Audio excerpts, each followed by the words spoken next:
안녕하세요. 오늘은 클라인의 아동정신분석, 초기 분석의 기술 또 그 뒤편 이어서 같이 공부해 보도록 하겠습니다. 클라인 선생님만의 특징은 뭐냐면 아동 분석을 할 때 초기라 할지라도 빨리 심층 해석으로 들어가라고 이렇게 주장을 하고 있는 점입니다. 그러니까 마음의 깊은 층에 들어가서 아이가 갖고 있는 불안과 죄책감의 원인을 추적해서 치료에 들어가야 된다고 이렇게 클라인 선생님은 주장하고 있는데요. 그 이유가 뭐냐면 무의식 자료는 계속해서 반복되기 때문입니다. 이게 무의식의 특징이죠. 무의식에서 해소되지 않은 감정과 문제들은 그냥 없어지고 소멸되는 것이 아니라 또다시 시기를 두고 계속 우리 삶 속에서 반복되어서 나오기 때문에 이거를 빨리 해결해 주어라고 그렇게 얘기를 하는 거고요. 그 다음에 심층 해석은 아이들의 무의식으로 들어가는 문을 여는 거기 때문에 그리고 아이들의 이 어떤 아주 강하게 고조된 불안을 감소시켜서 분석 작업을 할 수 있는 길을 닦는 거기 때문에 빨리 심층 해석으로 들어가라고 얘기를 하고 있습니다. 왜냐하면 아동은 성인에 비례해서 불안에 민감하게 반응하고 아주 그 반응도 격렬하게 불안을 느끼기 때문에 문제가 심각해지거든요. 그래서 치료가 들어가기 전에 그냥 치료가 중단되는 경우도 있기 때문에 그리고 또 아동은 정신적 에너지의 상당 부분을 불안을 억제하는 데 사용하기 때문에 현실적인 문제들을 많이 가지고 있죠. 그래서 현실 생활도 너무 어렵고 치료 자체도 중단되기 쉽기 때문에 이 불안의 원인이 되는 것부터 빨리 건드려 주라고 이렇게 우리 클라인 선생님은 주장을 하고 있는데 이건 클라인 선생님만의 특징이지 모든 치료가 이렇게 행해지는 것은 아니라는 것을 우리 선생님들은 알고 계셔야 될 줄로 믿습니다. 그리고 또 그렇게 하는 이유는 아동은 특별히 부정적 전이가 빨리 발생해요. 그러니까 치료자 선생님을 무서워하고 치료자 선생님한테 안 가려고 그러고 엄마하고 안 떨어지려고 하는 이런 치료실에 안 들어가려고 하는 이런 부정적 전이가 빨리 발생하기 때문에 빨리 심층 해석을 해주라는 그런 얘기입니다. 자, 우리 아이들은 쉽게 불안에 빠지기도 하고요. 그거를 아주 쉽게 두려움 없이 그대로 드러내요. 그리고 특히나 이렇게 좀 엄마가 안 떨어지려고 하지요. 치료실에 엄마랑 같이 들어오려고 하고 그래서 그 부정적 전이가 빨리 발생하기도 하고요. 그리고 이제 아동은 그렇지만 잠복기 우리 초등학생 아이들은 보면 어떤 식으로 부정적 전이가 나오느냐면 그냥 말을 안 해요. 그냥 단순히 반감 그냥 그것만 보여요. 이 라포 형성하기가 참 힘들어요. 특히나 우리 사춘기 아동들은 격렬하게 반항하지요. 그래서 치료실에 들어오지도 않습니다. 이런 부정적 전이가 치료 자체가 안 이루어지니까 이 부정적 전이를 없애주기 위해서 심층 해석부터 빨리 들어가라고 그렇게 얘기를 하고 있습니다. 그리고 또 아동은 또 특히 또 왜 그러냐면 불안과 두려움을 엄마 때문에 아빠 때문에 지금 아이가 불안과 두려움을 느끼는데 이거를 그대로 표현하기가 어려우니까 다른 대상들로 불안을 전치시켜 버려요. 그러니까 다른 대상들 속에서 나쁜 엄마, 나쁜 아빠의 모습을 찾고자 해요. 그래서 애들은 낯선 사람 경계하고 불안에 느끼기도 하고요. 그리고 동물하고 귀신, 곤충, 그러니까 그런 거에 대해서 아이들 굉장히 무서워하죠. 그리고 또 치료실에 계시는 선생님을 아주 불안해하고 나쁜 엄마, 그러니까 전치되어서 치료자 선생님한테 가는 거거든요. 그래서 이 아이들이 치료실에 안 들어오려고 그래요. 저도 지금 치료실 방금 전에 그런 아이 한 명을 지금 치료실에서 경험하고 왔는데요. 정말 그냥 아이가 너무너무 유기불안이 한참 지금 올라온 아이거든요. 그냥 선생님이 무서워가지고 무서워 그러는데 바로 이런 경우요. 그 아이가 엄마가 아이를 버리고 갔거든요. 이혼해서 버리고 간 상황이니까 나쁜 엄마잖아요. 그 나쁜 엄마에 대한 그 유기불안이 지금 누구한테 전치되어서 오느냐면 저한테, 치료자한테 전치되어서 올라오는 거거든요. 그러니까 치료자가 아주 나쁜 선생님이죠. 그러니까 이런 나쁜 선생님으로 아이가 경험이 되어지면 치료가 참 힘들잖아요. 그러니까 빨리 해석을 해줘라 이렇게 우리 클라인 선생님은 말해주고 있거든요. 그럼 아이들이 부정적 전이가 어떻게 올라오는지 언제 올라오는지 해석은 어떻게 해야 되는지 우리가 알아봐야 되겠지요.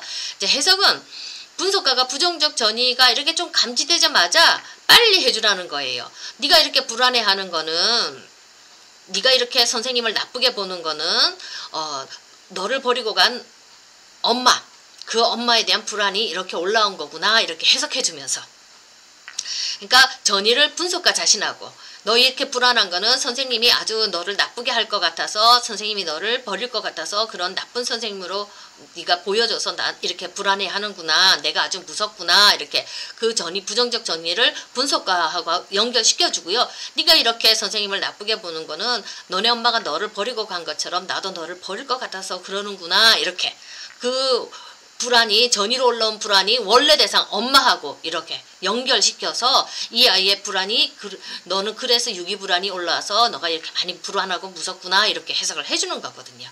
자, 그러면 아이들은 언제쯤 우리가 그렇게 불안한 아이, 즉 부정적 전이를 보이는 아이를 언제쯤 우리가 이거 빨리 캐치를 하느냐 이러면요, 그 시점이 있어요. 아이들이 똑같은 어떤 놀이의 주제가 있잖아요. 반복되어서 할 때가 있어요.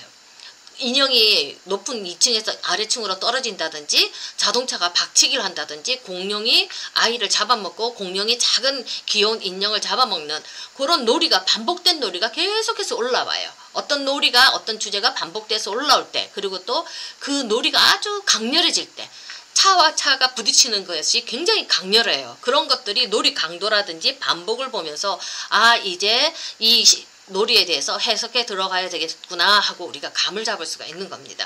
자, 우리 클라인 선생님이 루트라는 아이의 사례를 가지고 이런 경우를 우리가 잘 설명해 놨는데, 루트 사례를 보면서 우리가 좀 여기에 대해서 공부해 보고자 합니다. 자, 루트는 누구냐면 4년 3개월 된 아이예요. 약용증도 있고 엄마한테 안 떨어지려는 아이예요. 엄마에게 강하게 고착돼 있고, 또 낯선 사람도 아주 싫어하고 친구들과도 또 못 어울려요. 우리 요런 아이들 또 역시 우리 옛날 클라인 시대 때뿐만 아니라 오늘 우리 치료실에서도 이런 아이들 많이 옵니다. 그리고 너무 아이가 안 떨어지려고 하니까 치료실에 언니하고 같이 들어왔어요. 언니는 저 옆에 앉아있고, 이제 분석가 선생님, 클라인하고 아이하고 같이 있는데, 분석가 선생님이 뭐라고 조금 말을 해도 한마디 대답도 안 해줘요. 분석가 선생님은 그냥 그냥 아무 투명인간 취급하고 언니하고만 노는 거예요, 아이가. 그랬는데 아이가 이렇게 분석 선생님이 아이 노는 걸 이렇게 보니까 잔 속에 공을 넣고, 또 지갑 속에 동전을 넣고, 또 가방 속 내용물이 새지 않도록 이렇게 꽉 붙들어 매는 놀이를 하는 것을 이렇게 클라인 선생님이 이제 봤어요. 그러면서 이제 클라인 선생님이 그 놀이에 대해서 이게 어떤 의미라는 걸 알고 해석합니다. 얘야, 공하고 동전은 엄마 뱃속에 있는 아기 같구나. 그러니까 이 엄마 뱃속에서 아기가 나오지 못하도록 잔이라든지 지갑을 꽁꽁 묻어두는 거예요. 그러면서 이제 클라인 선생님이 해석하는 거예요. 엄마 뱃속에 있는 아기가 나오지 않도록 네가 꽁꽁 묶어두는구나. 그러니까 루트는 더 이상 동생이 생기지 않고 동생을 거기에 가둬두는 걸 원했거든요. 동생에 대한 시기심 때문에 동생이 미운 거지요. 그러니까 클라인 선생님이 그렇게 아이 마음을 읽어주고 심층 깊은 곳에 해석했죠. 너 엄마 뱃속에는 아이 나오게 하기 싫어서 너 그렇게 꽁꽁 싸매는구나, 이렇게 하니까 아동이 처음으로 분석가 선생님한테 관심을 보이는 거예요. 이렇게 돌아보면서 눈을 마주치면서 분석 선생님한테 관심을 보이기 시작하는 거예요. 지 마음을, 뭔지는 모르지만 자기 불안을 지금 해석해 줬잖아요. 그렇게 조금 관계를 맺어가는데, 세상에, 언니가 아파버렸어요. 그래서 항상 언니랑 같이 들어왔는데 그날은 아이 혼자서 입실한 거예요. 아직까지 라퍼가 완전히 형성되지도 않은 아이인데. 그러니까 아이가 또 막 난리가 난 거예요. 그래서 들어와서 그냥 분석 선생님하고 아이하고 또 이렇게 멀어져 있는 거예요. 멀어져 있을 때 분석 선생님이 이제 어떻게 이제 적막한 시간을 어떻게 이제 보내느냐면, 분석 선생님이 그냥 옛날에 그 전에 아이가 놀던 방식대로 똑같이 분석 선생님이 그대로 흉내내면서 노는 거예요. 그러니까 아이가 조금 관심을 보이겠지요. 그러니까 아이가 놀던 대로 인형에게 우유를 먹이니까 조금씩 관심을 보여요. 그리고 아동이 이제 이렇게 손가락을 쭉쭉쭉 빠는 아동이거든요. 그래서 아동이 이렇게 손가락을 빠르고 싶어 하는 거를 분석 선생님이 눈치를 채서 아동을 침상에다 누이고 그냥 이렇게 이불도 덮여주면서 손가락 빨 수 있도록 해줬어요. 그러니까 아이가 그 침상에서 누워가지고 이렇게 분석 선생님이 어떻게 하는지 보는 거예요. 그러니까 분석 선생님이 이제 젖은 스펀지를 인형 곁에 두는 때, 아이가 그렇게 놀았거든요. 놀 때 아이가 울음을 막 터뜨리면서, 안 돼요. 그 여자애는 큰 스펀지를 가져서는 안 돼요. 그건 어른 거예요. 하면서 우는 거예요. 자, 요때 돼서 또 우리 클라인 선생님이 빨리 감지하고 해석을 합니다. 자, 이 아이가 그 전부터 엄마에 대한 시기심이 있다는 것을 그 여러 회기 중에서 놀이 속에서 클라인 선생님이 봤어요. 그래서 이 클라인 선생님이 어떻게 해석을 하냐면 그 큰 스펀지를 아버지의 음경이라고 해석을 하는 거예요. 자, 이 아버지의 음경이라고 표성을 하고 그것을 그렇게 해석을 했어요. 요건 클라인 선생님만의 그런 해석 방법입니다. 자, 아이가 아버지하고 엄마가 이제 서로 이제 성관계를 하지요. 친밀하게 하나가 된 거예요. 그러니까 아버지하고 엄마하고 둘이서만 같이 노니까, 둘이서만 하나가 되어 있으니까 이 아이가 엄마가 얼마나 부럽고 시기심이 나고 또 증오가 되겠어요. 쥐들끼리 둘이만 같이 있잖아요. 거기에 대해서 이 아이가 화가 났어요. 엄마가 아주 미워요.